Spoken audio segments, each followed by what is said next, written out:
Buenas, hoy les venimos a exponer sobre los sulfatos y los fosfatos para el grupo de Química Ambiental A de la Universidad de Pamplona.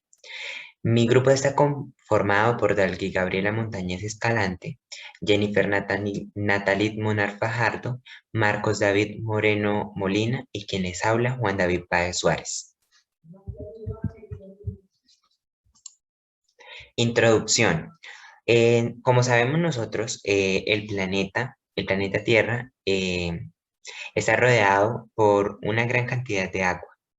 Y el agua es un líquido del cual dependemos todos los seres humanos, porque sin él no hay vida, sin él no podríamos vivir, no podríamos realizar las actividades mínimas necesarias.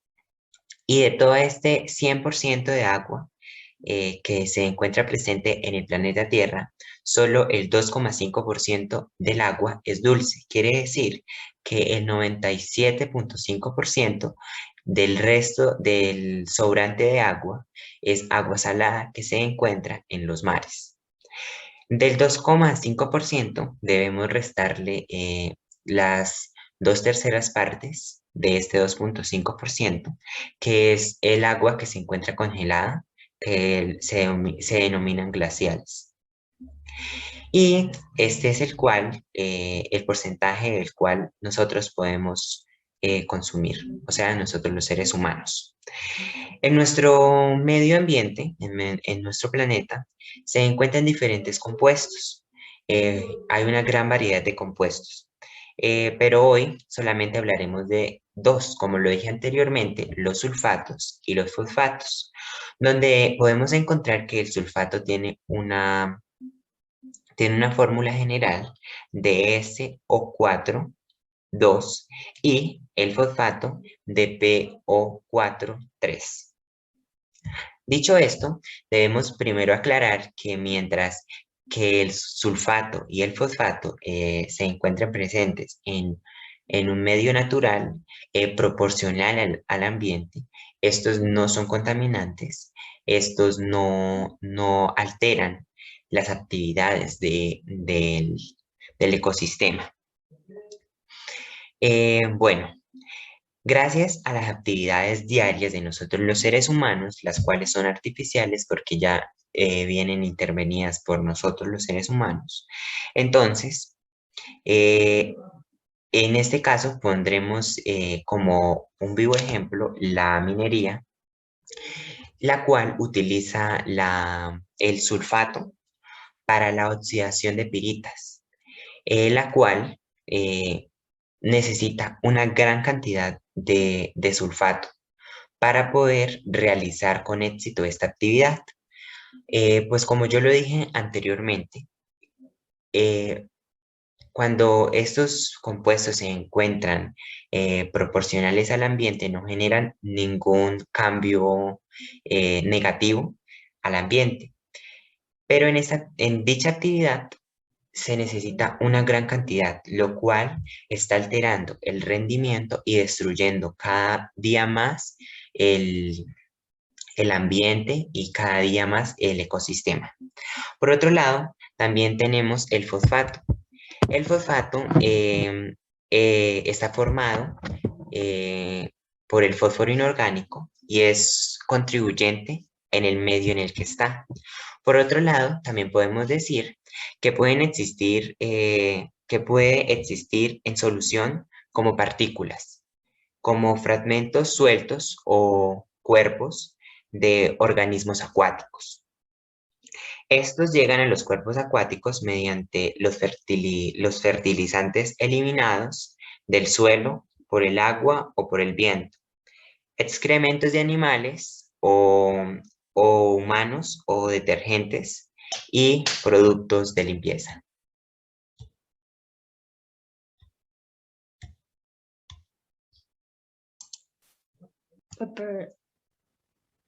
Bueno, a mí me correspondieron las técnicas de medición de los sulfatos y fosfatos.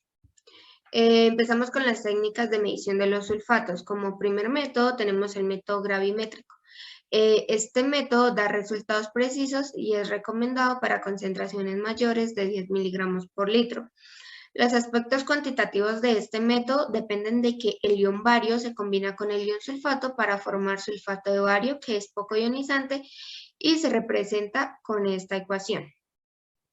La precipitación normalmente se lleva a cabo añadiendo un exceso a la cantidad de cloruro de bario a muestras de aguas acidificadas con ácido clorhídrico y llevándolas a una temperatura cercana al punto de ebullición. Las muestras se acidifican para eliminar la posibilidad de que el carbonato de bario se precipite. Bueno, esto puede ocurrir en aguas altamente alcalinas cuando se mantienen a temperaturas cercanas al punto de ebullición. El exceso de cloruro de bario se usa para producir una cantidad suficiente del ion común que pueda precipitar al ion sulfato lo más completamente posible. Debido a la gran insolubilidad del sulfato de bario, existe una tendencia considerable a que gran parte del precipitado aparezca en estado coloidal y esto no es posible remover mediante procedimientos normales de filtración.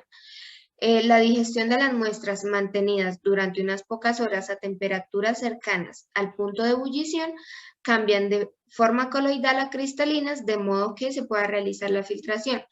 Usualmente los cristales de sulfato de bario son bastante pequeños, por esto se recomienda utilizar un filtro de papel adecuado para la determinación de sulfato.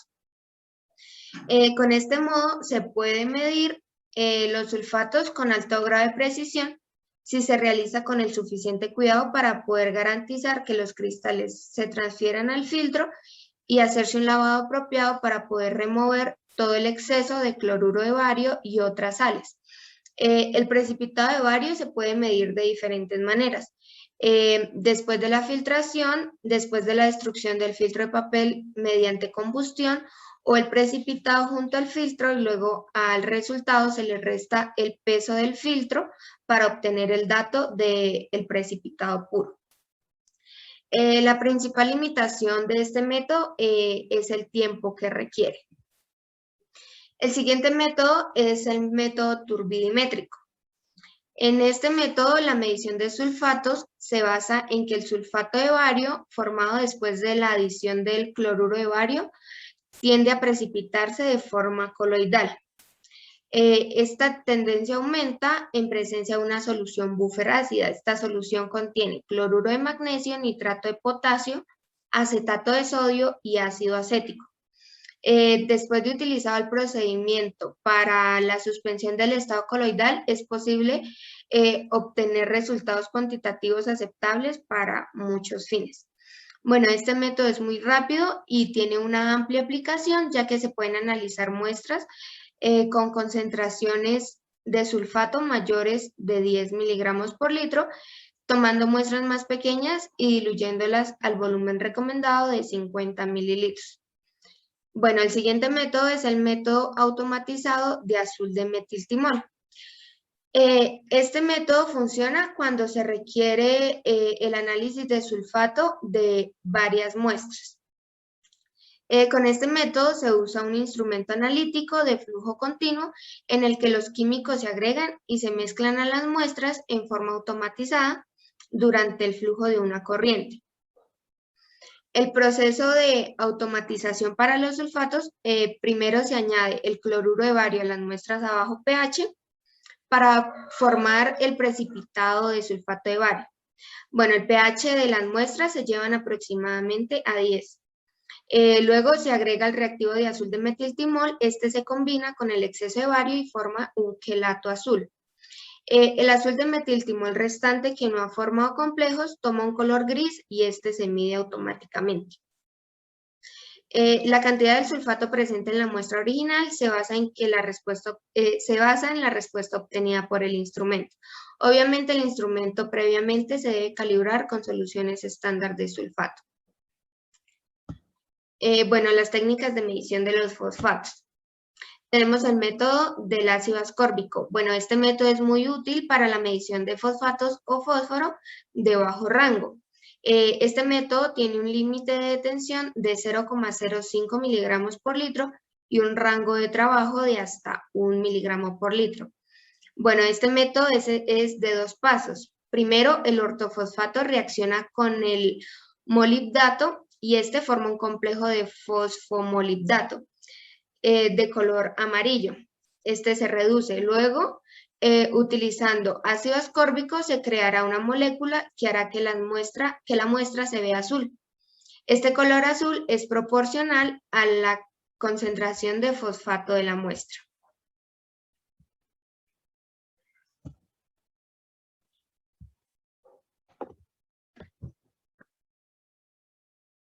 A mí me correspondió el tema de la toma y la preservación de la muestra. Los objetivos de la toma y la preservación de la muestra son obtener una parte representativa del material que se desea estudiar. En este caso podemos decir que del cuerpo de agua, que de las aguas corrientes o de las aguas residuales, para así analizar los fosfatos o los sulfatos que estén presentes en ellas. Pero para lograr que este objetivo se cumpla es necesario que la muestra se conserve con todos los componentes presentes en el material original. El siguiente objetivo es demostrar que las normas especificadas por las autoridades ambientales se cumplan. Esto lo explicará el compañero más adelante.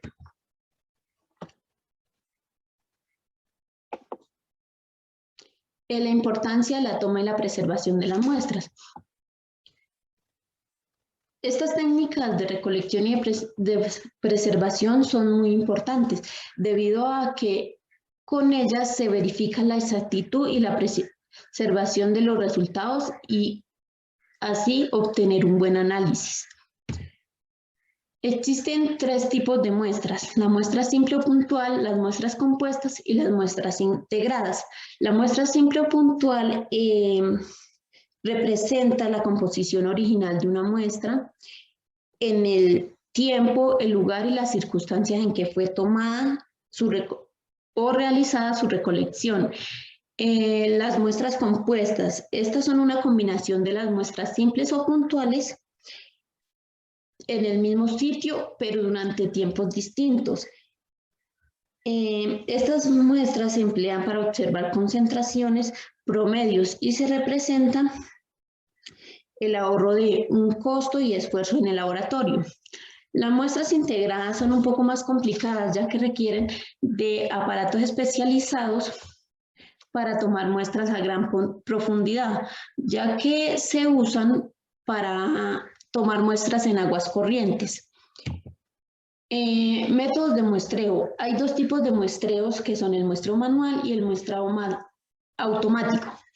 El manual requiere un mínimo equipo y es un poco más fácil de realizar, pero puede presentar muchos errores humanos, como por ejemplo que al analizar la prueba o esta esté contaminada, y suele ser un poco más costoso porque hay que repetirlo varias veces para que estar seguros del resultado sea el correcto. El muestreo automático. Estos equipos pueden eliminar errores humanos y permiten aumentar la frecuencia del muestreo. El número de muestras. Debido a las variaciones aleatorias, tanto el procedimiento analítico como la presencia de un constituyente en el punto de muestreo, una muestra simple puede ser insuficiente para obtener el nivel indeseado de incertidumbre. Entonces, es necesario obtener varias muestras, las cuales, cuando conocemos la desviación estándar, se pueden calcular a través de la siguiente fórmula, en donde tenemos el número de muestras. Una prueba estudia para un nivel de confiabilidad que se da las desviaciones estándares y un nivel aceptable de incertidumbre. La preservación de la muestra. Es necesario que la muestra se preserve para que conserve sus propiedades, pero independientemente de la naturaleza, no podemos tomar una muestra completamente completa, es decir, que tenga sus sustituyentes de la misma manera en la que se tomaron. Y esto en algunos casos retarda los cambios químicos y los cambios biológicos. Existen algunos métodos de preservación, como lo son el control del pH, la adición de reactivos, el uso de botellas ámbar y opacas y la refrigeración. Acá tenemos una tabla en donde nos muestra algunas recomendaciones para la preservación de las muestras en sulfatos y en fosfatos.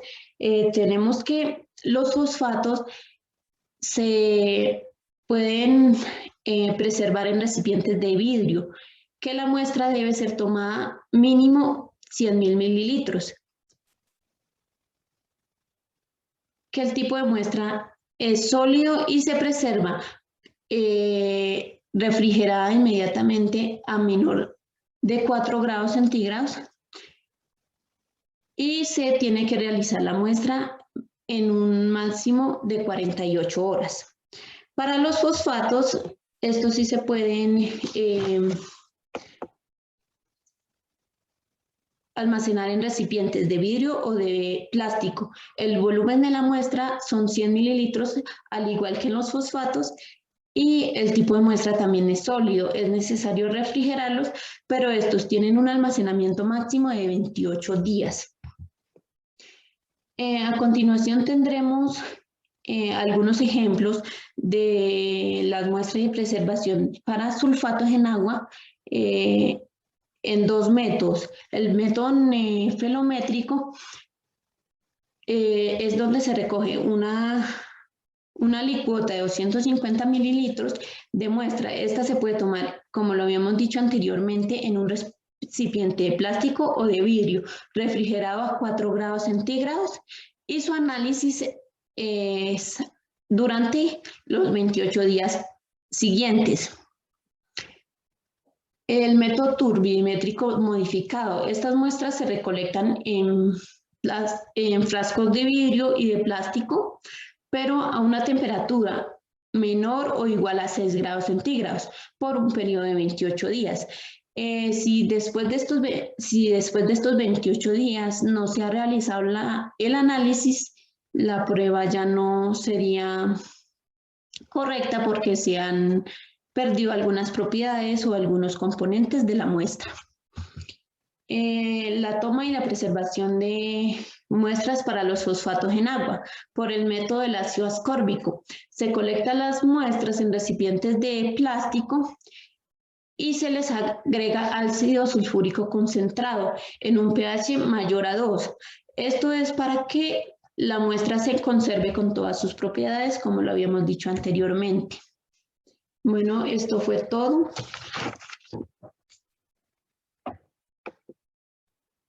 Gracias. Buen día, mi nombre es Marcos Moreno, soy integrante del grupo de sulfatos y fosfatos y voy a exponer sobre las leyes que existen en el gobierno colombiano respecto a los vertimientos de agua, alcantarillado, etcétera, que existen para estos compuestos.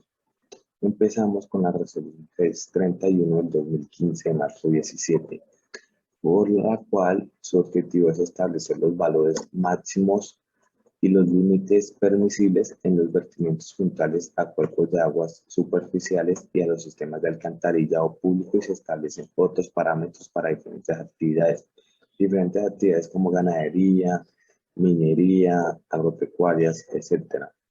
Cabe resaltar que esta resolución no abarca cuerpos de aguas marinos o el mismo suelo, solo cabe para alcantarillados, etc.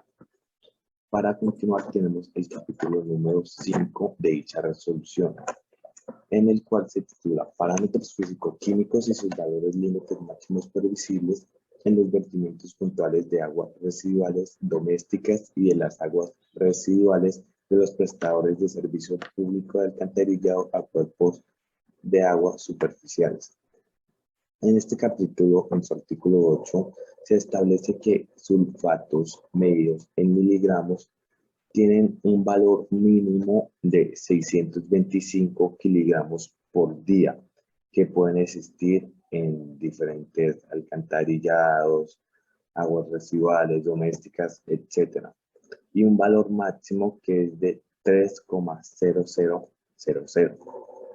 que serían los valores máximos, mínimos o límites, como se pueden llamar, para este ejemplo. En el artículo número 8 también se establece que para los fosfatos medios, de igual manera que los sulfatos, en miligramos por día se deben de realizar un análisis y un reporte para tener una línea de continuidad y ver que estos valores no se exalten o no salgan para afectar la salud humana, porque puede representar un riesgo para los mismos.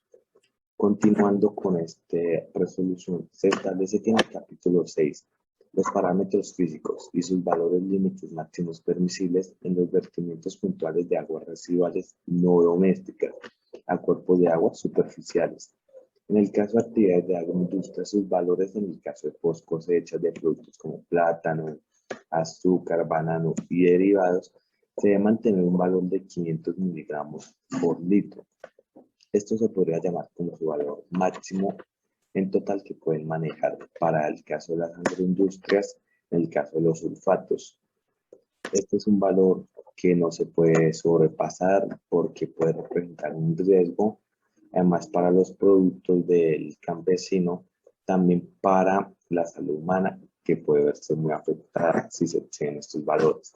Continuando en el capítulo número 6, también se establecen los parámetros físicos químicos y sus valores límites máximos permisibles en los vertimientos de agua residuales domésticos, en sus siglas ARND, a cuerpos de aguas superficiales.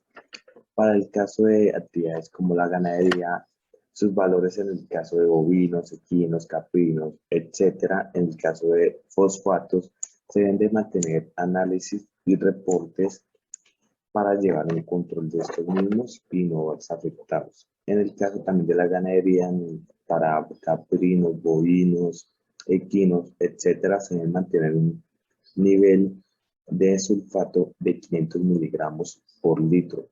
No pueden exceder estos valores para no arriesgar la salud humana o la de los animales. En el artículo número 10 de dicha resolución se presentan el ARN, que son los parámetros físicos químicos y sus valores límites máximos permisibles en los vertimientos de agua residuales domésticos a cuerpos de agua superficiales de actividades de minería.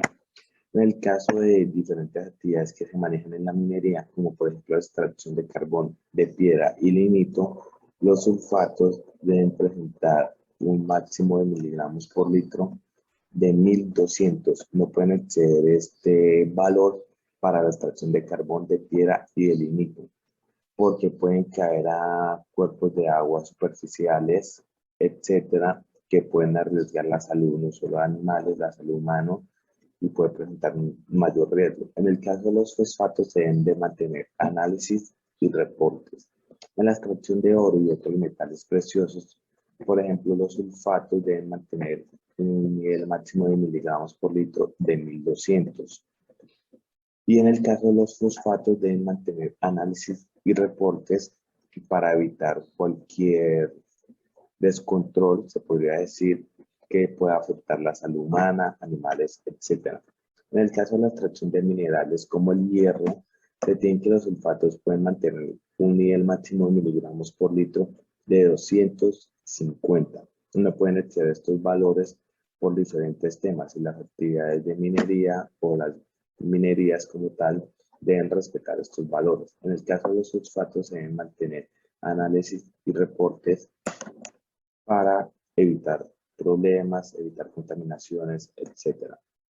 En el artículo número 11 de dicha Constitución se establecen los parámetros físico-químicos y sus valores límites máximos permisibles ARND a cuerpos de aguas superficiales de actividades asociadas con hidrocarburos, o sea, petróleo, crudo, gas natural y sus derivados.